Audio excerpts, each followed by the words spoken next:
গেফারি রাদিয়াল্লাহু তাআলা আনহু কবর থেকে উঠে যে একটা দৌড় দিছিলেন, জিন্দিগিতে আর বাড়ি লন নাই, উনি জিন্দিগিতে বাড়িও বানান নাই, শেষ পর্যন্ত উনি সংসার করেছে।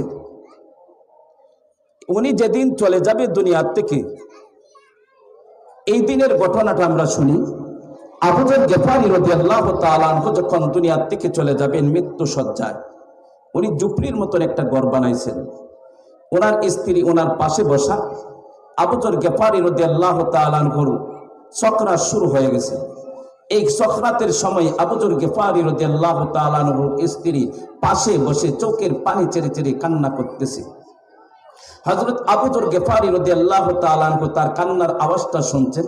কান্নার আওয়াজ শুনিয়া আবু যর গেফারি রাদিয়াল্লাহু তাআলা আনহু তার স্ত্রীকে বলতেছেন, স্ত্রী, আমি দুনিয়া থেকে বিদায় হয়ে যাব, এই জন্য তুমি